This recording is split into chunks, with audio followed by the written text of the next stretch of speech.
तो होपफुली तमाम दोस्त अब आप ठीक होंगे। तो आज मैं आपको दो कोइंस बता देता हूँ जो आपको तकरीबन विद इन 1 मंथ से 2 माह के दरमियान तकरीबन 50 to 60% तक जो है ना वो रिटर्न दे सकते हैं। ज़्यादा प्रोजेक्ट में इन्वेस्ट मत किया करें, एक दो प्रोजेक्ट को लेके चला करें, मैक्सिमम 3। लेकिन फिर भी मैटर करता है कि आपके पास कितना कैपिटल पड़ा हुआ है। ठीक है, ये ना हो कि आपके पास $100 हो और 20-25 कोइंस की आपने सिलेक्शन की हो तो वो फजूल है। ठीक है, अपने कैपिटल को मैनेज करते हुए कोइन की सिलेक्शन किया करें। दो आज मैं आपको कोइन बताता हूँ जो अभी अपने बॉटम में मूव कर रहे हैं, जो अच्छा रिटर्न दे सकते हैं। ठीक है, उनमें सबसे फर्स्ट हमारे पास है बिटगेट टोकन। अगर आप इसका ग्राफ स्टडी करें ना तो आपको अभी दिखाई दे रहा होगा, तकरीबन ये मैंने 1 डे का ओपन किया हुआ है। तो अभी ये अपने बॉटम में मूव करना स्टार्ट कर रहा है। ठीक है, डिमांड एरिया में मूव करना स्टार्ट कर रहा है। तो पता चला कि जब किसी भी चीज़ में डिमांड होती है ना तो इंस्टीट्यूट, बैंक या वेल्स, सबका ए टू जी जितने भी रिटेल की बात करें या डेली बेसिस के ऊपर जो ट्रेडिंग कर रहे होते हैं सबकी रुजू हो जाती है इस तरफ। ठीक है, सारे लोगों का ध्यान होना स्टार्ट हो जाता है कि यार अब अगर ये अपने डिमांड जोन में आ चुका है ना तो यकीनन अब इसमें कुछ ना कुछ होने वाला है। ठीक है, तो खैर आप देख सकते हैं अभी जस्ट ओनली 46 सेंट के ऊपर चल रहा है। और दूसरी बात यह, अगर आप कोइन मार्केट कैप में आके देखें ना, कोई भी आप फॉर एग्जांपल आर्ट्स कोइन में स्टडी करना चाह रहे हैं, इन्वेस्ट करना चाह रहे हैं, तो आप उसकी मार्केट कैपिटलाइजेशन, उसमें वॉल्यूम कितना आ रहा है, कितना निकल रहा है, उसकी मार्केट में टोटल सप्लाई कितनी है, ठीक है, मैक्सिमम सप्लाई कितनी है, और डिल्यूटेड फॉर्म मार्केट कैप कितना है, उसको स्पॉन्सर कौन कर रहा है, प्रोजेक्ट किन लोगों का, वेबसाइट किन के पास है, और है कि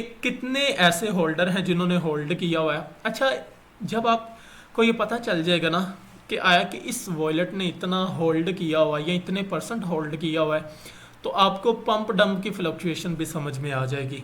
फॉर एग्जांपल अगर एक वॉलेट उसने 80% 90% होल्ड किया है, बाकी 20% बाकी सब लोगों के पास है, तो आपको अलर्ट रहना चाहिए कि अगर ये अपना 80% कैपिटल सेल करते तो ये बहुत वर्सली कह लो कि तबाह होने के चांस होते हैं। चलें, जैसे ये मैंने अभी वॉलेट के ऊपर क्लिक किया, हम इसके होल्डर को चेक करते हैं। अब ये जो फर्स्ट ये आपको कॉन्ट्रैक्ट एड्रेस दिखाई दे रहा है, ठीक है, एक वॉलेट का एड्रेस है। आप देख सकते हैं कि 21% सबसे ज़्यादा जो रेंज है बिटगेट के जो टोकन है जिनको होल्ड किया सबसे ज़्यादा इस वॉलेट के पास हैं। ठीक है, ये कॉन्ट्रैक्ट एड्रेस आपको दिखाई दे रहा है, 21% है। इससे कम अगर देखें तो ये सेकंड वॉलेट है, इसके पास 15% है। सिमिलरली इसके पास 14% है, इसके पास फोर्थ के पास 10% है, फिफ्थ के पास 9%, 7%, 6%। तो पता चला 1 2 3 4 5 6 7 8 तकरीबन ये फर्स्ट 9 से 10 वॉलेट हैं जिनके पास तकरीबन मेरे ख्याल से 70-80% तक जो है ना वो होल्ड किया। अगर ये 10 की 10 वॉलेट अपना कैपिटल सेल कर दें एक अच्छे प्रॉफिट में, तो यकीन मानो कि ये नीचे भी आ सकता है। अगर इसको कोई बाय करना चाह रहा है तो फिर यकीनन ये अपना प्रॉफिट बुक करके ही बाहर आउट होंगी। ठीक है, ये अगर वेल्स हैं या कोई अच्छी खासी वॉलेट है तो ये एक सप्लाई जोन में बाहर निकलना चाहेंगी। एक और की बात करते हैं, वो हमारे पास है फिल कोइन। फिल कोइन आप देख सकते हैं $4.90 के ऊपर चल रहा है। आहिस्ता आहिस्ता इसने अपनी जो रिकवरी है वो स्टार्ट कर दी। अभी आपको पता है तकरीबन $400 के ऊपर चल रहा था, $150 के ऊपर मूव कर रहा था, फिर क्रिप्टो क्रैश की वजह से तकरीबन ये $3 को टच करके अब ऊपर का सफ़र जो है इसका वो स्टार्ट हो चुका है। तो मेरे कहने का मतलब है कि अगर आपके पास कैपिटल पड़ा हुआ है तो आप कम अज़ कम 5 से 10% कैपिटल जो है इसमें इन्वेस्ट करें। आप देखें एग्जैक्ट डिमांड एरिया के ऊपर मूव कर रहा है। तो अगर बिटकॉइन थोड़ा सा सपोर्ट करता है, अभी की इसकी कैंडल भी देखें तो बहुत खूबसूरत और बुलिश मूव दिखाना चाह रहा है। तो इजीली नेक्स्ट मूव जो हमारे पास हो सकता है $6.24 का, और इसके बाद हमें $8 की रेंज में दिखाई देगा। तो विद इन 1 मंथ या 2 मंथ में बिटवीन आपको अच्छा खासा प्रॉफिट गेन हो सकता है।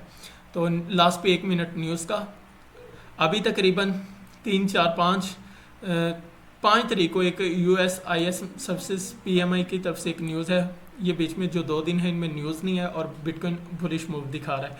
उसके बाद 6 तारीख को भी कोई न्यूज़ नहीं है, लेकिन 7 तारीख को यूएसए अनएम्प्लॉयमेंट क्लेम्स का डाटा रिलीज़ होना है। ये बिटकॉइन को अफेक्ट करती है, अच्छा खासा इफेक्ट करती है। अगर पॉजिटिव या नेगेटिव हो तो दोनों सिचुएशंस में अपना अच्छा खासा इम्पैक्ट रखती है। फिर 9, 10, 11, 12 कोई न्यूज़ नहीं है, लेकिन 13 को मोस्ट इम्पॉर्टेंट सीपीआई का डाटा।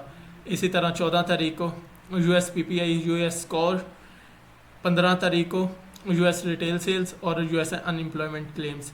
तो ये इम्पॉर्टेंट न्यूज़ होती हैं। तो खैर आप अपने कैपिटल को मैनेज करके चलें।